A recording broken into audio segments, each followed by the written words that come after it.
Salut les mouettes.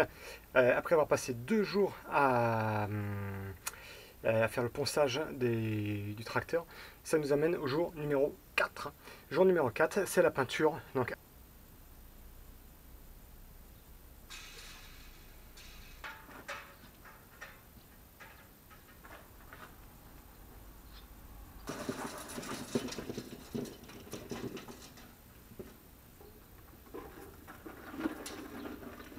l'étape d'après, je prends chaque pièce avec un chiffon et avec un dégraissant de métaux. Je viens de dégraisser.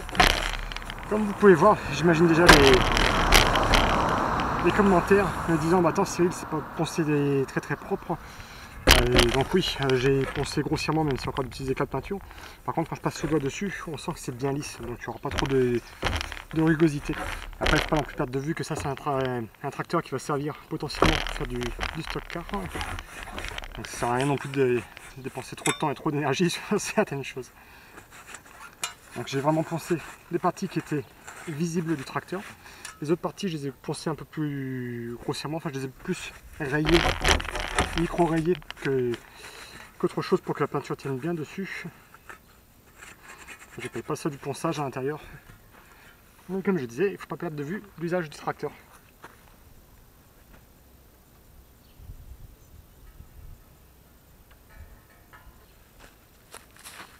Ensuite on fait comme un arbre de Noël, là, mais sauf que c'est avec des pièces de tracteur.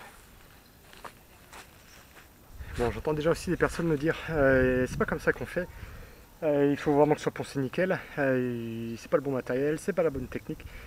Juste pour information, je rappelle que je ne suis pas un professionnel de la peinture, je ne suis pas non plus un professionnel de la mécanique, juste un passionné qui cherche à faire les choses bien et comme il le peut.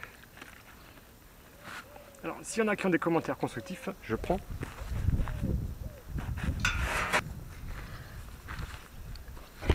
Pareil, donc on peut voir que sous le tracteur, j'ai surtout insisté sur les points de rouille.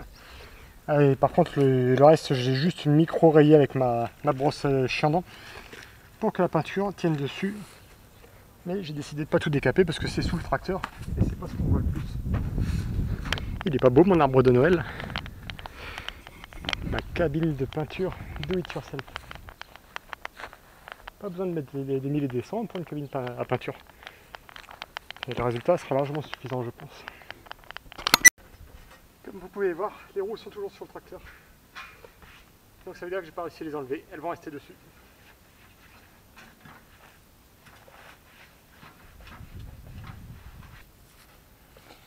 Bon, là je vais utiliser un primaire anti-rouille gris.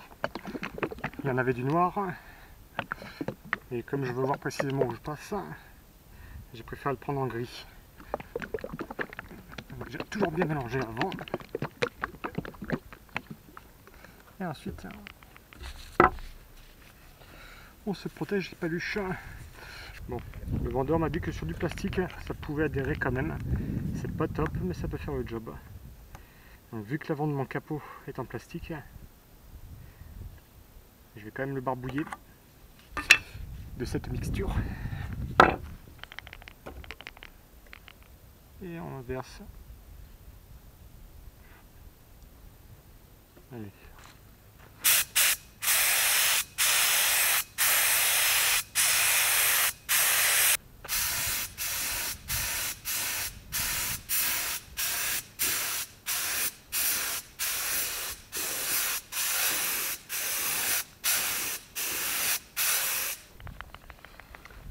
T'y crois toi à ça? Je vais dans le garage pour chercher un masque pour la peinture. Pas que pour la peinture d'ailleurs parce que c'est la mode en ce moment les masques. Puis en même temps je me suis rendu compte que j'avais oublié d'accrocher le capot sur le portique. Et comme le capot c'est une pièce maîtresse, il ne faut pas l'oublier.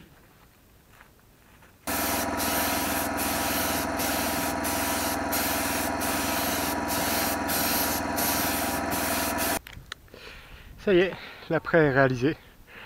Bon, on voit que le métal est un petit peu abîmé ici par la corrosion. Je remettrai une plaque de métal pour le protéger. Et donc tout est apprêté. Le temps que la peinture sèche, je pense que ça va aller vite d'ailleurs vu les températures qu'ils annoncent pour aujourd'hui. Le temps que ça sèche, je vais m'attaquer au démontage du deuxième tracteur, le orange.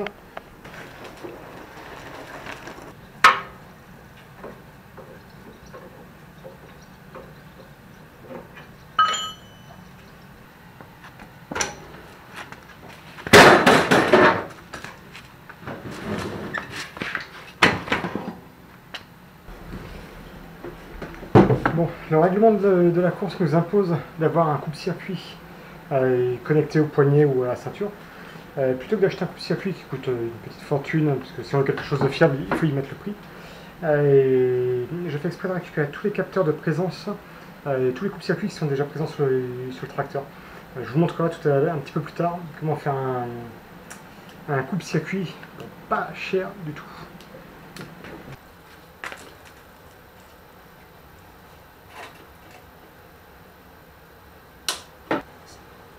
Mon fidèle compagnon.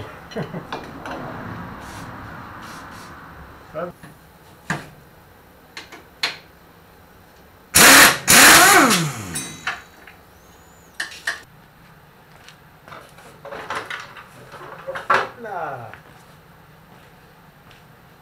Tracteur. Bon, ça y est, le tracteur orange est quasiment démonté. J'ai déposé la boîte de vitesse et tous les carénages. Maintenant, ce qui m'intéresse, c'est la poulie qui est en dessous. Mais par contre, elle est complètement grippée. Voilà, j'ai sorti le boulon, mais j'ai mis quelques litres de W40 comme d'habitude, mais il n'y a rien qui se passe. Là, ce que je pourrais faire pour la sortir, je pourrais essayer de la chauffer avec un chalumeau de façon à dilater un peu le métal et la sortir. Et le problème, c'est que le moteur, il a perdu énormément d'huile au cours des dernières fois où il a servi. Donc je vois pas non plus qu'ils prennent feu et mettre le feu à tout mon garage. Donc quand c'est comme ça, il y a une autre technique. Voilà, on prend un outil qui s'appelle la massette, le pied de biche.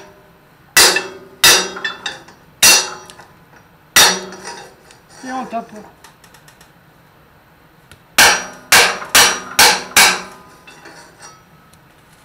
J'ai l'impression que ça a bougé déjà.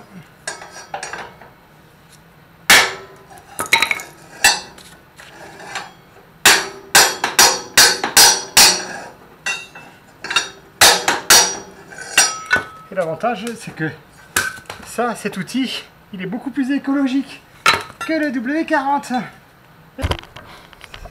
Ça y est, j'ai enfin extrait le faisceau. Et celui-ci, c'est pas un faisceau spatial. Allez. Nous sommes de retour dans ma cabine de peinture spéciale. Donc là, je vais prendre du papier de verre P800. Ça, c'est juste une indication sur l'épaisseur du papier, enfin l'épaisseur, la finesse du papier plutôt. Et donc voilà, je mets juste un petit morceau de bois à l'intérieur. Je vais un peu dans l'eau.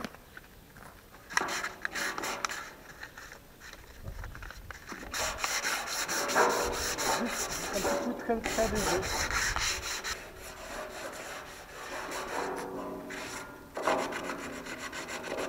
Qu'est-ce que je reponce? Là, comme vous pouvez voir, ça fait des micro-rayures. En fait, si je reponce, c'est parce que c'est pour faire sauter ce genre de petits points. Il y a des endroits où il y a encore des tout petits éclats de peinture, des aspérités. Et ça, ce genre d'aspérité, vu la rugosité du capot et vu la vitesse à laquelle on va aller, je pense que ça peut faire la différence. Ce genre de rugosité, ça peut nous faire perdre quelques km/h en vitesse instantanée. Et je pense que c'est ce qui peut faire la différence. Il faut absolument que la carrosserie soit bien lisse pour pénétrer l'air le mieux possible et qu'on puisse avoir le maximum de puissance.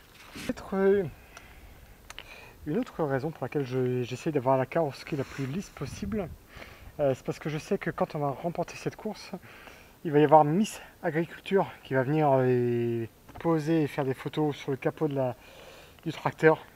Et donc il faut qu'il soit bien lisse parce qu'il ne faudrait pas qu'elle se blesse.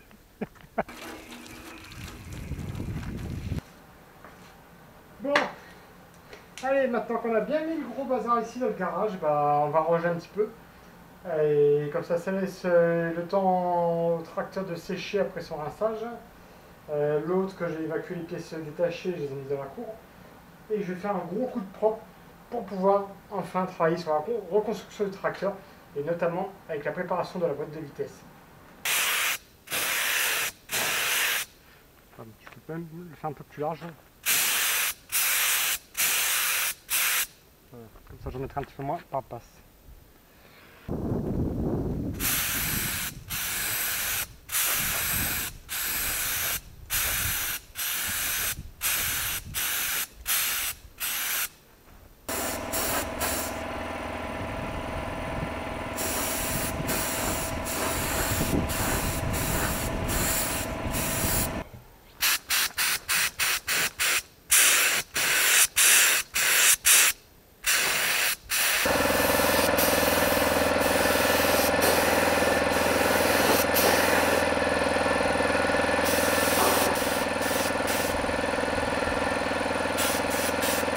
Bah voilà, c'est fait les mouettes.